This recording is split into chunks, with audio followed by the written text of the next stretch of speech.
For decades, the idea of UFOs lived in the same category as ghost stories, conspiracy forums, and late-night radio calls from people most audiences were taught not to take seriously. If someone claimed the government was hiding information about alien encounters or unexplained aircraft, they were usually laughed at immediately. Television mocked the subject. News anchors rolled their eyes whenever the topic appeared. Even people who privately believed something strange might be happening rarely admitted it openly because nobody wanted to sound irrational. The entire subject carried a kind of social stigma that pushed it into the shadows for years. But slowly, something started changing, and according to many people following this story, one of the biggest turning points came when Joe Rogan began bringing military officials, intelligence insiders, pilots, and government figures onto his podcast to discuss the topic seriously for hours at a time. What made these interviews different was not dramatic music or blurry footage. It was the way these guests spoke. They did not sound like people trying to create a science fiction fantasy. Many of them spoke calmly, carefully, and sometimes even reluctantly, as if they understood the weight of what they were describing. Instead of talking about little green aliens or Hollywood movie scenarios,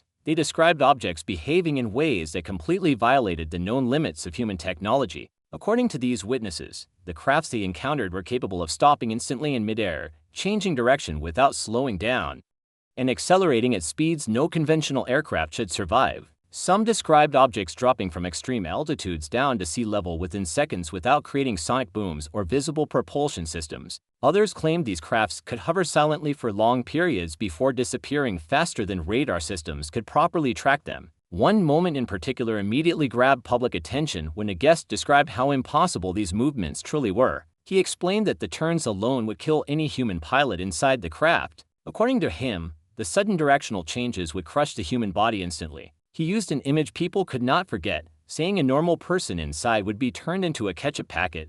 That single phrase spread across social media because it painted a disturbing picture. Suddenly, this was no longer just a conversation about mysterious lights in the sky. It became a discussion about technology so advanced that it appeared to operate outside the laws of physics people understood. But what disturbed audiences even more was not the objects themselves. It was what allegedly happened to military personnel who reported seeing them. According to several guests, pilots who spoke openly about encounters were often pulled aside immediately after missions, questioned aggressively, and sometimes pressured into silence. One former official claimed pilots feared having their careers destroyed if they admitted witnessing unexplained craft. Some allegedly avoided recording encounters altogether because they did not want investigations following them for the rest of their military careers. One story described a pilot deliberately damaging his own recording equipment with his knee because he feared what would happen if the footage reached higher authorities. The implication behind these stories was chilling. If trained military professionals were terrified to discuss what they had seen,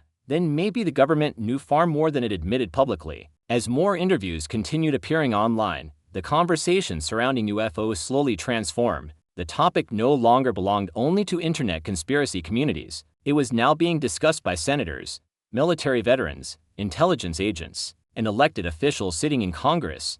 Millions of viewers who previously dismissed the entire subject suddenly found themselves paying attention because the people making these claims carried real authority. Audiences began asking themselves an uncomfortable question. If even a small percentage of these stories were true, then what exactly had been hidden from the public for all these years? That question only grew larger as guests continued describing encounters involving advanced craft near military bases, restricted airspace, and even underwater operations. According to several insiders, some objects moved beneath the ocean at impossible speeds, outperforming submarines and naval tracking systems. Others hinted at classified briefings involving photographs and videos too sensitive to release publicly. The deeper the conversations became, the more the mystery expanded beyond simple UFO sightings. It turned into a massive debate involving secrecy, military power, hidden technology, and the possibility that governments around the world might be sitting on information capable of changing humanity's understanding of reality itself. And perhaps the strangest part of all was how quickly public perception changed once respected figures started speaking openly. For years, people were mocked for asking these questions. Then suddenly, politicians, military personnel, and major media personalities were discussing the same ideas in front of millions of viewers without laughing. The ridicule that once surrounded the UFO topic began disappearing almost overnight. In its place came something far more powerful and far more dangerous: curiosity. As the conversations surrounding UFOs grew larger, the focus slowly shifted away from random sightings and towards something far more unsettling: the possibility that powerful institutions had been hiding information for decades. What made the situation even stranger was the way different stories from military personnel, intelligence officials, and government insiders all seemed to overlap in disturbing ways. One person would describe impossible aircraft movements, another would talk about classified briefings. Then someone else would quietly hint that entire military operations had been interrupted because unidentified objects suddenly appeared near sensitive areas. Piece by piece, the story became harder for the public to dismiss as coincidence. During several major podcast appearances and televised interviews, former officials began describing incidents that sounded less like rumors and more like organized suppression. According to these accounts, military pilots were not simply encouraged to stay quiet after witnessing unexplained craft. Some allegedly feared punishment, psychological evaluations, career damage, and intense interrogations if they spoke publicly. One former official explained that after certain encounters, pilots could be removed from active duty and questioned for hours. Officially, these were described as debriefings, but according to multiple insiders, many pilots privately viewed them as interrogations designed to intimidate witnesses into silence. That detail changed everything because audiences started realizing the story was no longer only about mysterious objects in the sky. It was now about fear inside institutions that were supposed to protect the public. The idea that trained military personnel were allegedly terrified to report what they saw immediately created suspicion. Viewers began wondering why experienced pilots, people trusted with billion-dollar aircraft and national security missions, would risk their reputations by making up stories that could destroy their careers. The more these witnesses spoke, the more difficult it became for people to ignore the possibility that something highly unusual was happening behind closed doors. One particularly shocking claim involved missions allegedly being altered or canceled because unidentified craft appeared in operational zones.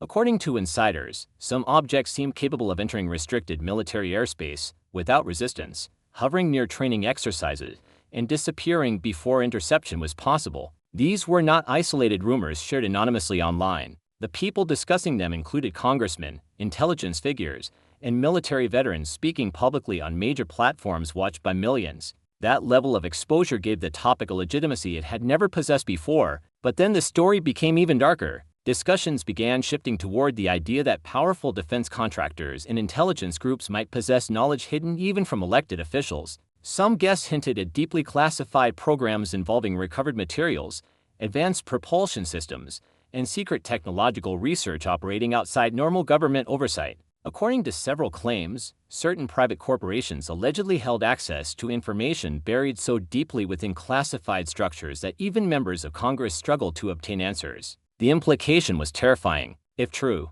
it meant parts of the government itself might no longer fully control these programs. The mystery expanded even further when stories surfaced involving underwater phenomena. Witnesses described unidentified objects moving beneath the ocean at speeds that no publicly known submarine could achieve. Some claimed these crafts traveled seamlessly between water and air without visible resistance, something modern human engineering cannot replicate. These stories fueled speculation about hidden underwater bases and known technologies, and the possibility that whatever these objects were, they operated with capabilities humanity could barely comprehend. Once again, audiences found themselves trapped between skepticism and fascination because the people describing these incidents did not sound like entertainers trying to sell science fiction fantasies. Many sounded deeply disturbed by what they had witnessed. As clips from these interviews spread across social media, millions of viewers started connecting the dots themselves. Why were so many officials suddenly speaking out at the same time? Why were governments slowly acknowledging unidentified aerial phenomena after decades of denial? And perhaps most importantly, why did it feel like every new revelation only opened the door to even bigger mysteries?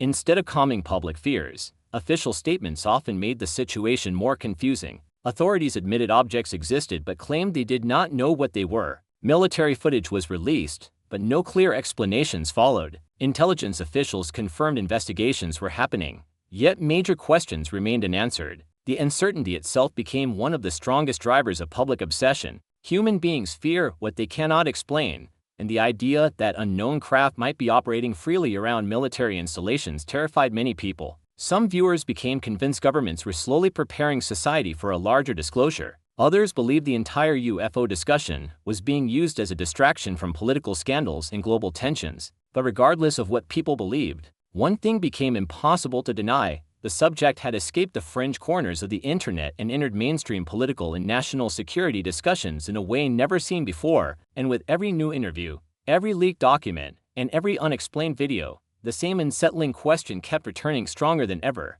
If governments truly do not understand what these objects are, then who, or what, is controlling them? As public fascination with UFOs continued exploding across the internet, the discussion suddenly took a much darker turn when attention shifted toward researchers, scientists, military insiders, and intelligence officials who allegedly became connected to sensitive investigations surrounding unidentified aerial phenomena. Up until that point, most people viewed the subject as mysterious, exciting, or even entertaining. But once conversations began involving unexplained deaths, missing experts, and whistleblowers who reportedly feared for their safety, the entire atmosphere surrounding the topic changed. It no longer felt like a harmless debate about strange lights in the sky. It started feeling like a story involving secrecy, power, fear, and the possibility that certain information was considered too dangerous to become public. The shift happened during discussions involving former intelligence figures and investigators who claimed that several individuals connected to advanced aerospace projects or UAP research had died under unusual circumstances. Some of these people allegedly possessed extremely high-level security clearances and worked in areas tied to national defense, energy systems, or classified technology programs. According to insiders, a few had privately expressed frustration before their deaths, hinting they wanted to reveal information to Congress or speak publicly about hidden programs involving unidentified craft. Then suddenly, according to these claims, they were gone. One of the most disturbing aspects of these stories was not necessarily the deaths themselves, but the timing surrounding them. In multiple interviews, investigators described cases where potential whistleblowers allegedly died shortly before scheduled meetings, testimonies, or information handoffs. One former official described an engineer reportedly connected to legacy government UAP programs who allegedly passed away only days before an important meeting was supposed to take place. Another case involved a senior Department of Energy special agent who had reportedly expressed interest in speaking with congressional figures regarding classified UAP files. According to the story shared publicly, the man was later found dead in his home before those conversations could fully happen. For millions watching online, these stories immediately triggered comparisons to decades of conspiracy theories involving silenced insiders and hidden operations. Social media exploded with speculation. Some people became convinced there was an organized effort to prevent certain information from becoming public. Others argued that coincidence and internet paranoia were fueling narratives without evidence. But regardless of where people stood, the emotional impact was massive because the stories introduced something new into the UFO discussion: danger. What made the situation even more unsettling was the way experienced investigators spoke about these incidents. They did not always claim definitive proof of foul play. Instead, they emphasized patterns, unanswered questions, and strange overlaps between individuals connected to sensitive UAP topics. That careful language made the interviews feel even more believable to audiences. Rather than sounding sensationalized, the discussions felt cautious and restrained, which paradoxically made them more disturbing. Viewers began thinking that if even trained intelligence professionals appeared uncomfortable discussing these cases publicly, then perhaps the situation behind the scenes was far more serious than anyone imagined.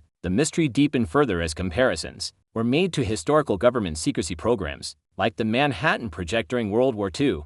Guests explained that when governments believe information has major national security implications, they are willing to compartmentalize operations so heavily that individuals involved only understand tiny fragments of the overall picture. According to some whistleblowers, this same structure may exist within alleged UAP-related programs today. Scientists, engineers, military personnel, and private contractors could all be working separately on isolated pieces of technology without fully understanding the origin of what they are studying. That possibility fascinated audiences because it suggested secrecy on a scale almost impossible for ordinary people to comprehend. Then came one of the most emotionally powerful ideas driving the entire conversation: the fear that even elected officials may not know the full truth. Several congressmen publicly admitted they were struggling to obtain information from defense agencies and intelligence departments. Some openly discussed subpoenas, investigations, and forcing classified material into public view. For many viewers, that changed the stakes completely. If members of Congress themselves were claiming they faced resistance while seeking answers,